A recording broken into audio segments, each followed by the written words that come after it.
Now, if you're planning a romantic dinner date for Valentine's Day, you probably think you know how to behave. Oh, really? Use a knife and fork. Thank you. Don't get drunk. Don't throw food. But we have a man here who reckons the art of impressing is a little more subtle than that. Welcome. Lovely to have you here. This is etiquette coach William Hanson. Now, you're all about courtly love. Yes. What is courtly love? Well, we are in the Tinder generation, and I think we've forgotten how to date and how to woo one another. And, you know, a lot of dates or romantic meals out this time of year will happen at a restaurant, but we've forgotten our table manners. And I don't know about you, but there's nothing more unattractive to me than bad table manners. I have to say I agree, and I teach my kids manners. The only problem, this restaurant's a bit empty. Oh, look, there are two people coming through the door. I'm the maitre d'. They're on a date.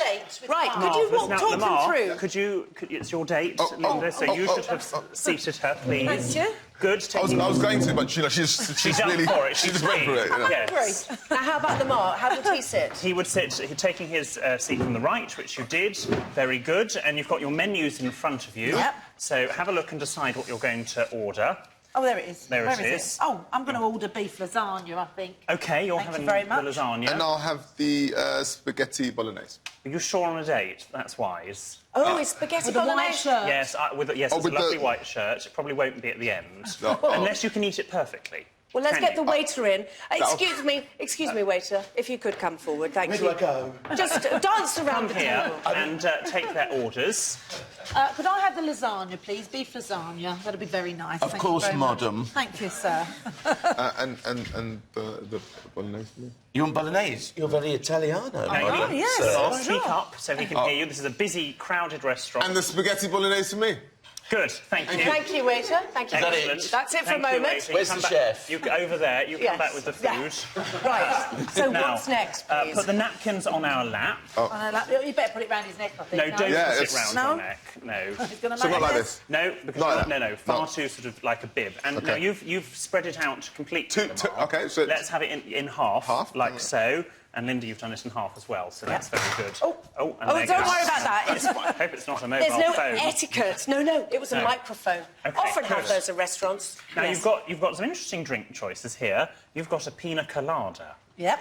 That looks very nice. Lovely, yeah? yes, nice and you've got red wine. Why did you say it like that? It's a pina colada or no? You just look it down your nose at my pina colada. Yeah, that was... Yes, I am a little bit. It's more these umbrellas, which are just fun. Okay. And now we're now going to start with your bread. Let's see how you would get into your bread roll. Normally I would break my bread roll. Excellent. That's a good thing. Go on, Lamar. Very good thing. My husband cuts his. So normally I would break my bread roll. No, you wouldn't. Just do what you're going to do. What would you naturally do? What would you naturally do? I'd probably cut My it. husband would Right, cut it OK, as well. we don't actually use a knife on bread. We break bread. You've Yeah. heard of the expression to break bread with someone? Yeah. That's what we mean. Because traditionally knives in the medieval times that you'd use at table may have traces of blood or something nasty. Oh, you don't. That's not good. Yes. That's not good. Now, Lamar has moved his plate to centre stage. We don't do that. Oh, we don't. Keep us on the left-hand side. Doing really well, aren't I? Bread plate always on the left. Yeah. Now, Linda, sorry, I have Sorry, to Mum. interrupt. Yes, go for it. Bit of an air butterer over here. Butter it on the plate. Butter it on the plate. If you would do. Okay. Yes, not in the air, because then we have the crumbs. Okay, then I'll put that we've over there. got. So, Lamar, you're going to do it on the plate as well. Just take a little bit of butter. And as was correct, he let Linda start eating. Oh. That was all intentional. He had no chance of me not starting. Because you were telling him off. But anyway, OK, so now what's the next step? I think the food. The food. probably should Waiter, come out. please, Waiter, the food. please. The Fabulous. lasagna's here. Thank you very much. And do you want it over a certain shoulder? Well, you would serve from the left. Not over my head. Serve from the left. Yes. Madam, Thank Very you very good. much, sir. your lasagna. Excellent. Lovely. And go round to Lamar's left, please, Russell. And I heard, I don't know if Thank you. it's right, Yes. but I heard that you start straight away. You don't wait for the other person to start. Is that right? Well, it depends. In a restaurant, really, the food should all come out at the same time, so there shouldn't be any... So if it comes out at a wrong time, you'd be like, what kind of restaurant is this? Yes, exactly. It's stuck in. And what would you do if your lasagna or your spaghetti bolognese was not very good? How would you complain? Would you complain on a date? Do you know what? I think I'd be a bit... Well, you have to, yeah, I think I would, you know. You would in front of your date?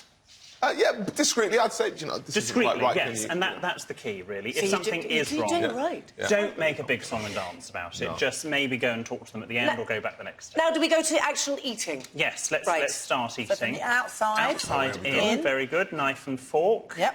There we go. Excellent. Well, this is going to be interesting. Now, how are you going to eat your I'd spaghetti? I'd just go out there and start spinning. Spoon and the fork, no? Yeah, No, the spoon and the fork is the American way of is it? eating, which I'm obviously British. is wrong. That's not allowed. No, it's not allowed. The Italian way is just a You fork. look so nervous. Can't I just stick my head in it and just... No? That's wrong. No, you're doing very well. Just upturned in the right hand and go into the edge of the spaghetti. Yes, and twizzle. Yes, just take a few strands. I remember the Lady and the Tramp. You two could eat it Yes, together. well, we're halfway there. And go into the mouth. Yes, very good. You know, excellent. Now, just don't... Sorry. Yeah, sorry. I was going to say, when my children were young, what I used to do is to chop their spaghetti up, I used to get a glass and go like that with the spaghetti so that it was easier for them to eat. That's probably not the right etiquette, is it? Not really. OK, so what's the next... The next step, please? The next step, and can I just point, when we're resting, the fork goes over the knife, like so, and Lamar, your fork would just rest in it. Oh, in it. You never put it on the table? Never on the table if it's dirty. OK. Do we think we're ready for the bill? Oh, well, yeah, let's go for the bill. They finished. Yeah, now I've tasted it, definitely ready for the bill. Now, who are you going to give the bill to, I'll give it to the man. Very good. Now, traditionally...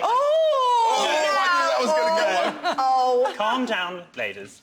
She's like, I've got Wonga too. No, I thought Dutch was the way to go. No, you only go Dutch if it's been a horrific date and you're never going to see Linda again. But obviously you are, because this has gone so swimmingly. It has. So on the second date, this Linda one, can pay. It's been very nice, Lamar. Thank you very much. On the second date, you can pay. Yes, but it's still. I know it's 2016. Calm down. I know. I thought we just shared everything these days. I thought that's the way we went. Just take it in happy, he can pay. And then you've got to work. What's less romantic? Or what is less romantic than trying to work out what half of a bill was and doing the sums? Oh, OK. No. All right. Be fact with that. Here's the thing. I'm going to ask something. Linda, would you mind going over there for me, please? No, I'd love to. Now, we're living in a modern society. Now, you're talking about man and woman. Matt, here's the thing. What happens with all my lovely friends who are same-sex couples? Who then does it? And look at Lamar's eyes. I mean, how could I refuse a date with him? Come on, he's lunging. Look in his eyes, I'm like... No, but seriously, actually, Date. all jokes aside, you know, there is obviously the old-fashioned etiquette that you've told us about, and it's lovely, but... But same-sex couples, how do you then work out who pays and who stands up for who and... Well, yeah, the standing up, you can sort of sit down at the sort of same sort of time and sort of judge, you know, start at the same time and keep it, you know, together. That's the whole point of a date. In terms of who pays the bill, it's really who initiated the date. So if Matt asked Lamar out on a date, he'd pay the bill, and then date two, you pay the bill. Lamar asked me, of course, and he knows my drink, I asked too. so many times, and you know, he finally said yeah. So the bill's going to go to over to you now, darling. Thank you. We'll go down. £444. Goodness me, that's a lot of money. Thank you, William. Thank you very Real much. pleasure. Thank you very Well much. done, Lamar. Gentlemen, thank you very much. And Linda, she's left the restaurant.